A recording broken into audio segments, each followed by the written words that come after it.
అన్నం వాడిన గంజిలో ఉడికి ఉడకని అన్నం వేసుకొని తిని తాగి స్కూల్లోకి ఎంతమంది వెళ్ళారు? లిటరల్లీ నాకు ఈ జావా తాగినప్పుడు అదే స్మెల్ అదే ఫీలింగ్ వచ్చిందండి.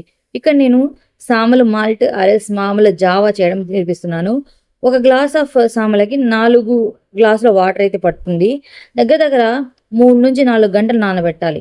ఒకవేళ మీరు ముందే కచ్చా పచ్చగా మిక్సీ చేసుకుంటారు అంటే 1 నుంచి 2 గంటలు ఈజ్ ఎనఫ్. అండ్ ఒక గ్లాసుకి 4 గ్లాసులు పడుతుంది కాబట్టి అవి మంచిగా మరగనివ్వాలి. ఆ మరగనిచ్చే వీడియో మొత్తం మిస్ అయ్యిందండి. I'm so sorry for that. కొంచెం కొంచెం లైట్గా ఉప్పు ఎక్కువ పడుతుంది. అండ్ బ్లాక్ పెప్పర్ వేసుకుంటే టేస్ట్ చాలా బాగుంటుంది, స్మెల్ కూడా బాగుంటుంది. ఇలా కొంచెం మరిగిన తర్వాత కొంచెం లైట్గా థిక్ కన్సిస్టెన్సీ వచ్చిన తర్వాత మనం హ్యాపీగా ఒక జార్లో కానీ ఒక గ్లాస్లో కానీ తీసుకోవచ్చు. నేను ఇక్కడ జస్ట్ వీడియో కోసం మాత్రం ఇవన్నీ గార్నిష్ చేస్తున్నాను. జనరల్గా అయితే ఎవరు అలా చేసుకోరు. సో కొంచెం గోరువెచ్చగా ఉన్నప్పుడు తాగితే హెల్త్కి చాలా మంచిది. Especially for ladies, uterus problems, PCOD ఉన్న వాళ్ళకి చాలా బాగుంటుంది.